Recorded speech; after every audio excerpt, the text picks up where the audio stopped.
Rants with Ray. My name is Rainice Mitchell, and y'all, I have a powerful message from God that I want to share with you all. Um, wow. Happy Friday. Happy Friday, everybody. Today is May 1st, and it's an amazing time right now. It is an amazing time right now, and don't let anything or anyone make you believe any differently, right? Um, Welcome to Rants with Ray. My name is Rainice Mitchell. For all who are new here, we are officially over 900 subscribers. So yay to that, yay to that. And I heard Tiffany Montgomery say in a live last night, April showers is going to bring May flowers. So I wanted to carry on that message because for whoever you are, this is not just a prosperity gospel. This is not just something to make you feel good. I don't make messages to make y'all feel good, okay? Even though I do love to make y'all laugh and I would like for everybody to feel good, that is not the necessary intention. I just want to share with you all whatever God leads me to share in my private time. And in my private time with God today, man, it was so powerful. Like, I'm literally lost for words, okay? I'm gonna try to make this quick because my nieces are about to be home. So yes, you guys, I was in my private time with God, and for whoever you are, you may be in a period where you are disappointed with God. You may be mad with God. You may be bitter or angry about how certain things haven't moved the way that you would have liked them to move, right? And you just are ready for a change, and it feels like everything is coming up against you. And I just want to say that, spend time with your father.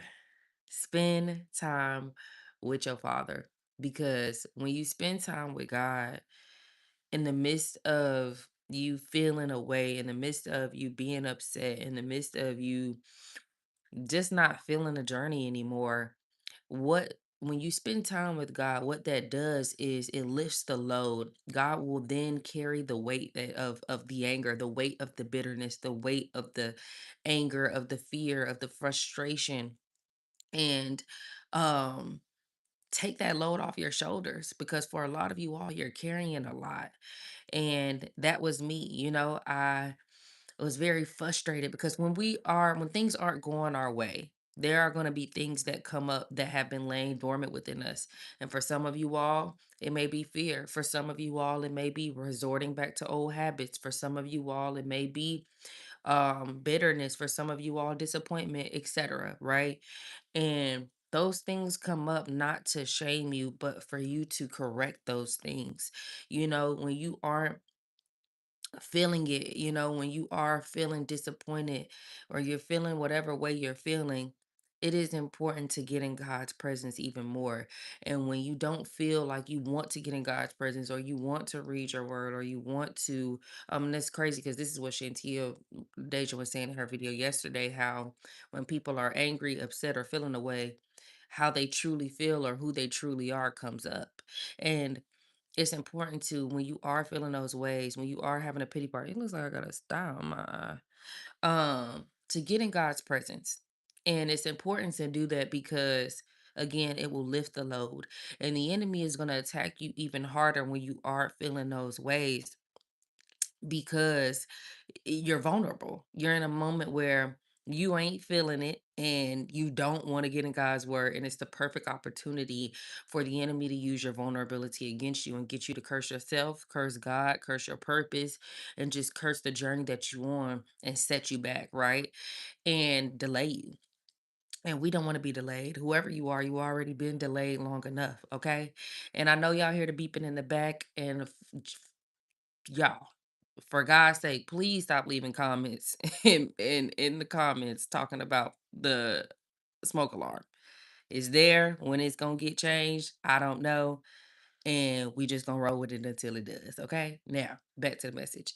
And as you can tell, I've been crying and just thinking good tears, happy tears because God is just so good, man. God is so good. I know y'all like, girl, get to the message, get to the meat of the message. Hold on, okay?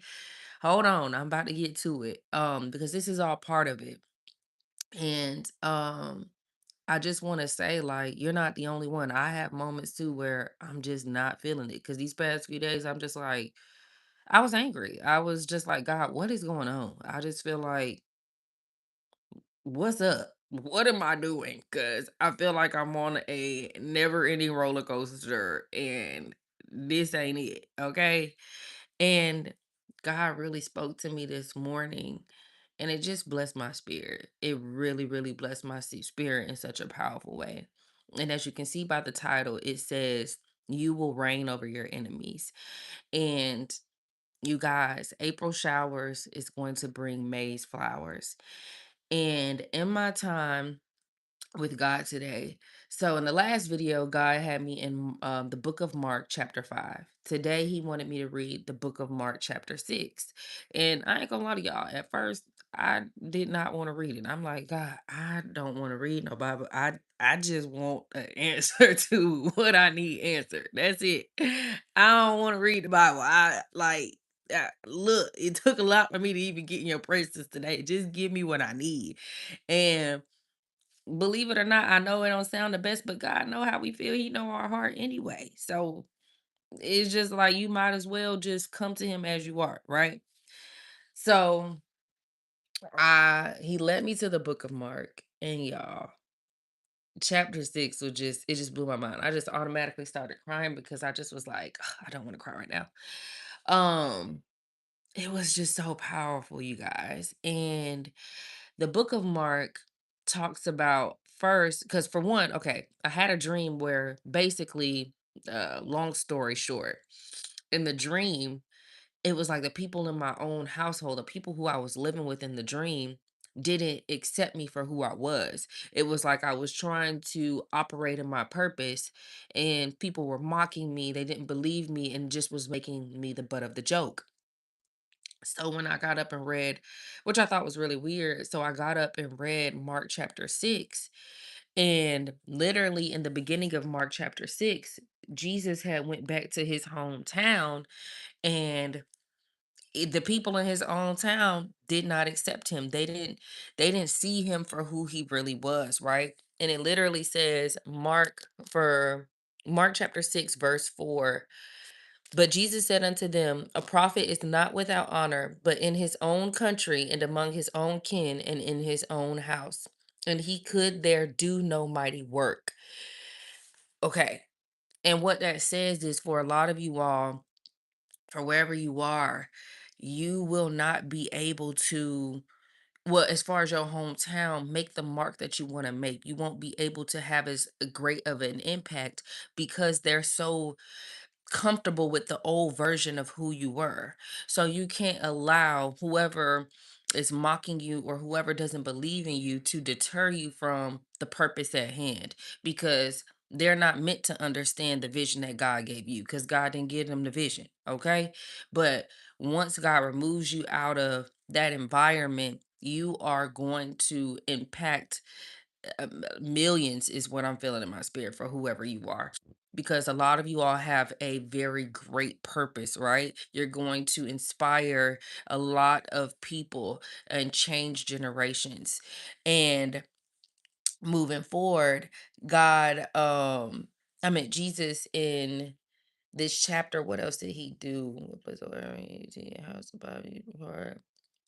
He was telling them like wherever they stepped their foot, wherever they laid for the night, wherever country they was in, they would be taken care of, and they didn't need to worry about money or anything like that. So for basically what that translates for me is wherever God is sending you, wherever your foot takes place, you will take territory and you will be taken care of. Okay, you won't be struggling and robbing Peter to pay Paul, basically, right? And um what happened next was it was the story about King Herod and John the Baptist. So for a lot of you all, okay, for the people that have not read this story in the Bible yet, I'm gonna try to make this as quick as I can. Because my niece is about to be here too. Um, John the Baptist was beheaded, right? John the Baptist was beheaded, and he was beheaded because he had told King Herod, it's not lawful to sleep with your brother's wife. And um well, he wasn't beheaded because of that. He was beheaded because Herodia, I believe that's her name. Basically, King Herod's brother's wife, because he married his brother's wife, the wife of his brother wanted him unalived. She wanted John the Baptist beheaded, but King Herod wouldn't just do it because he knew that John the Baptist was a just man. And instead he just imprisoned John the Baptist, locked him up, and kept him in prison. But because of the weakness of King Herod's flesh, um they sent in a damsel, right? Which is a little girl. They sent in the little girl of Herodia, her daughter, to come and dance for King Herod. And she danced so good, meaning that he was aroused by a little girl. And because she danced so good, he told her, to have the kingdom I will give you.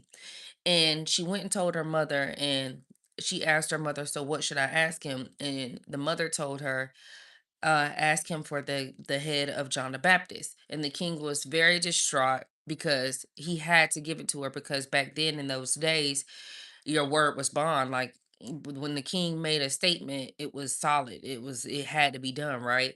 So he had John the Baptist beheaded.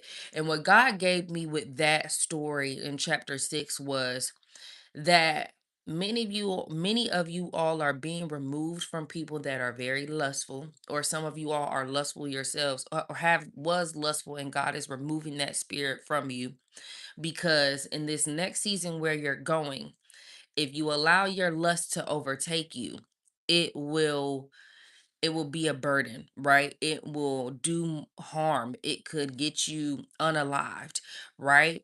And that is how it translated for me. Like, even though somebody good ended up passing, it is so important. What God was giving me was, it's so important for you all to not allow your lust to overtake you in this season. And my nieces just arrived. God is telling me that that's a confirmation, letting you all know that you are arriving in this new season, and you cannot allow the weakness of your flesh to get you into certain situations, right? Hold on one second. I'm about to let them in, and then I'm gonna continue on with you guys. So I'm gonna mute it real quick and take it off. Hold on. Don't leave, y'all. Hold on one second.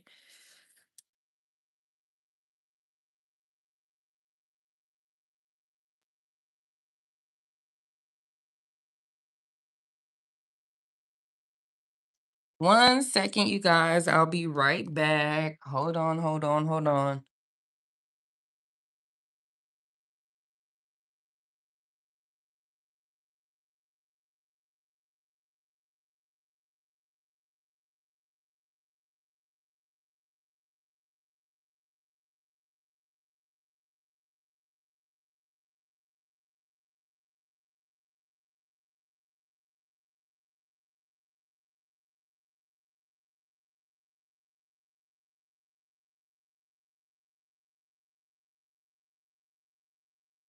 Okay, y'all, I'm back. So, what God was giving me was basically, just don't allow your flesh, don't allow the weakness of your flesh to get you into certain situations that you've already overcome, right? Hold on one second. And basically, you guys, a lot of you all are in such a y'all are in such a transition, a powerful transition, to where the weight of this transition, the weight of overcoming what many people around you, what many of your um family, ancestors, people before you couldn't overcome, the weight of that is a lot. Okay, it's not easy.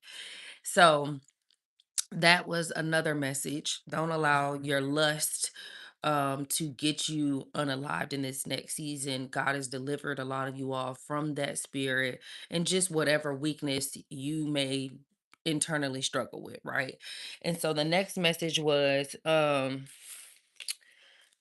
excuse me. The next message, because it was so many messages, y'all. Oh, and this is just when I was like just busting out crying. So the next message in chapter 6 was how Jesus had used 5 loaves of bread and 2 pieces of fish to feed up to or over 5,000 people, y'all. And what God was giving me with that message in Mark, the book of Mark, chapter 6, was there will always be more than enough. God is opening up the threshold for you to where He is about to multiply you greatly. He is about to multiply your resources, multiply your relationships, multiply your finances. He's about to multiply your womb for some of you all. You are being multiplied in this season and put in a position where everything you touch is going to be blessed. You are going to have uncommon favor, so much favor so that you're able to walk into this next season and whatever you lay your hands on, whatever you are involved in, is going to prosper because of the favor that is on your life. And um it just it that right there, because I've always, heard people talk about that story in the Bible, but I actually had read it for the first time myself, and it just was such a powerful moment to let me know that even though it may seem like you have a little right now, God is about to multiply that little that you have, and it will feed the masses. It will cover you. It will be more than enough. Okay. So, whoever you are more than enough. You will have more than enough, and you will impact thousands, hundreds of thousands, some of you millions, some of you billions. And what you have and who you are is more than enough. Okay.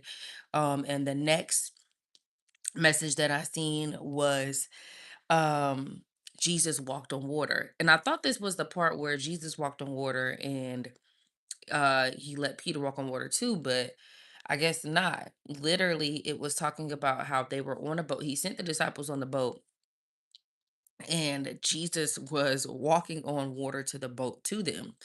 And it made me so emotional. And I just was like, God, why am I so emotional? Right? So, literally, now listen to what I'm saying, right? I was like, why am I so emotional? And about God, about Jesus walking on water, I already knew he had walked on water, right?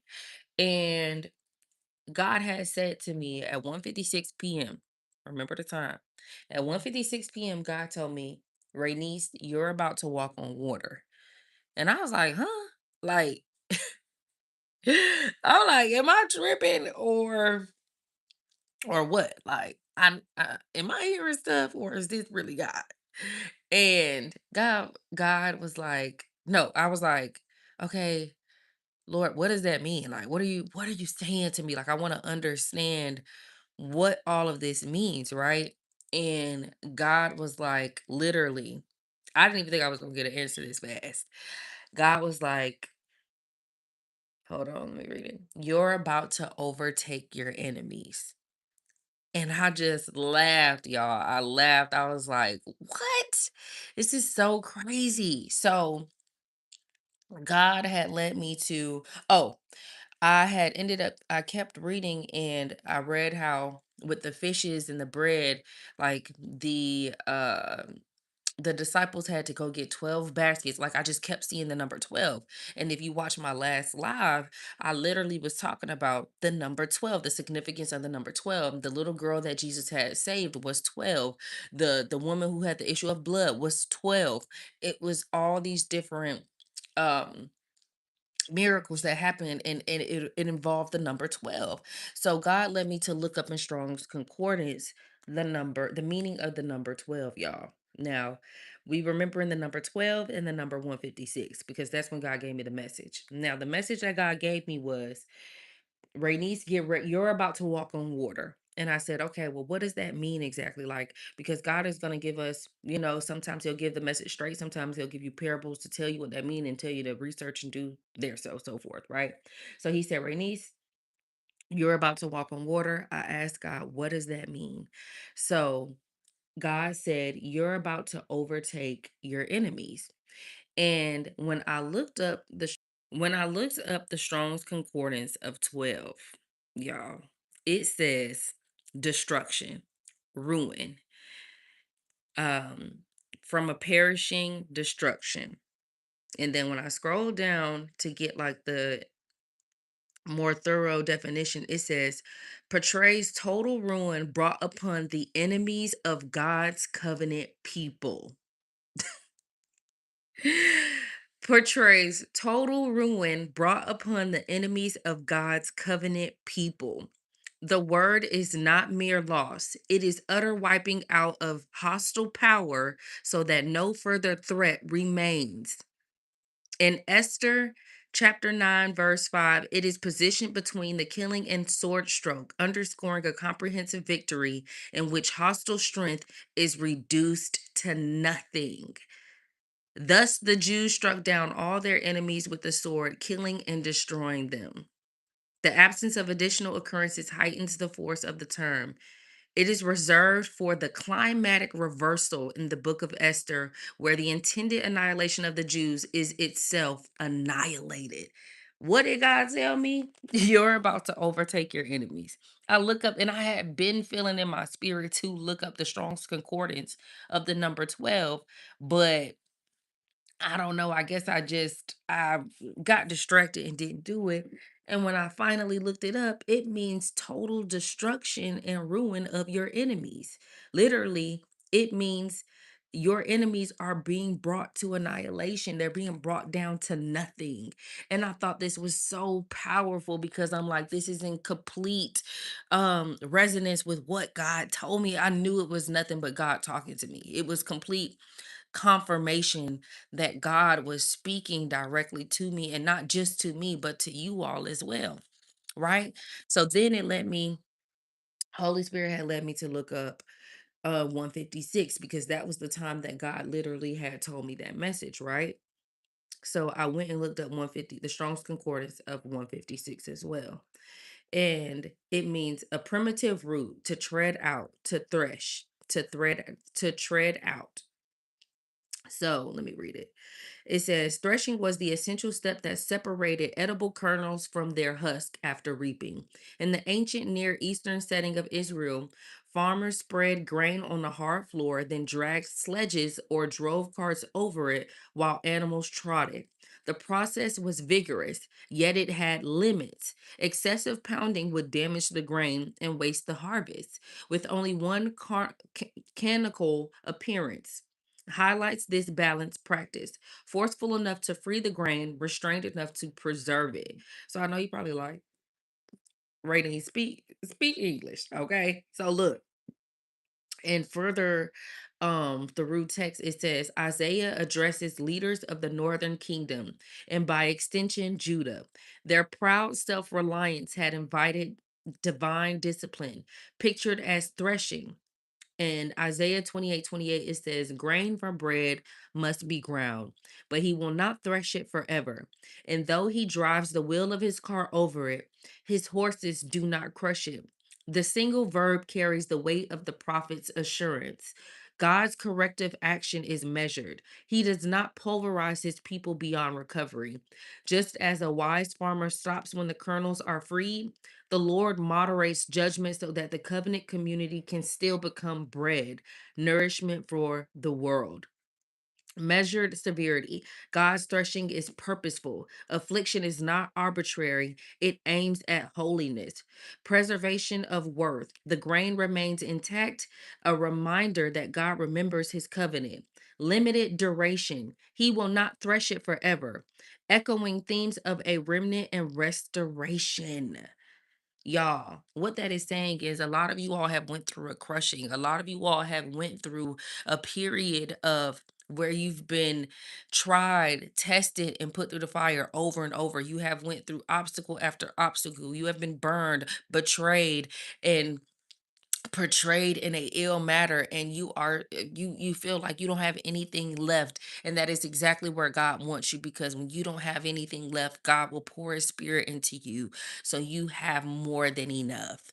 Okay, you went through these trials to be able to not only overcome this season, but to be able to conquer the next season, because as we complete one test and one trial, we walk into another one, right? But as we keep going through the journey, we become more wise, we become more disciplined, we become better stewards over our portion, right? Over we become better stewards over what God has given us, and we can be provision for others. And what God is saying is that you are coming out of the fire.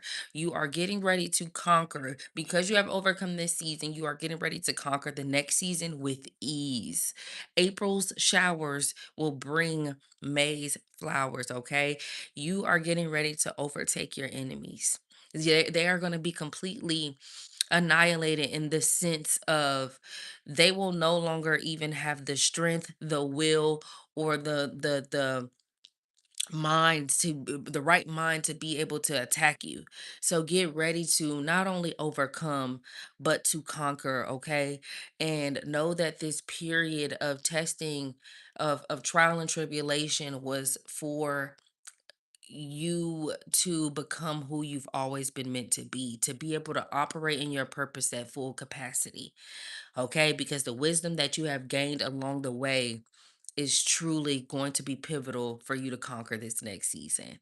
So I love y'all so much. And I hope that this message bless y'all as much as it blessed me, because literally I was a mess. I was up there ugly crying, y'all.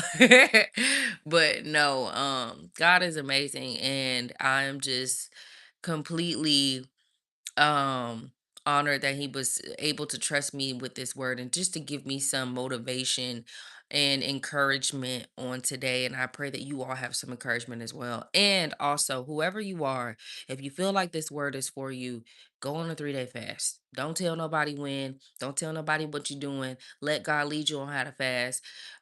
Preferably fast from 6 a.m. to 6 p.m. Do a fast. Whoever this word is for, if you feel like it is for you, it is imperative for you to do a 3-day fast. A 3-day fast. Not only so you can see fast forward movement, but so you can hear from God clearly and get the next instructions for the next part of the journey without any confusion. Okay, so you can be able to hear God clearly. And yeah, you guys, that is it. That is it. That is all. I do want to say, if you haven't already, go and get my ebook, The Number One Guide on How to Stop Smoking Weed. If you or anyone you know is addicted to weed, this ebook will totally bless you. Not only will it set you free from the spirit of addiction, but it will help you find the things laying deep and dormant within yourself that is making you believe that you need weed to cope in the first place, all while getting closer to God in the process. So it is a 3-for-1 win, and you can find that link in my community board or the description box below after the live. Okay, all right, I love y'all. I will talk to y'all later, and remember that April showers will bring May's flowers. Okay, there is a you're because of the trials and tribulations that you went through in this last season, the wisdom that you got from it will help you conquer this next season. God is filling you up with his spirit so you can operate at full capacity in your purpose, and he's going to provide you with proper provision to be able to steward this next season well. So I love y'all. God loves you so much more, and I'll talk to y'all later. Peace.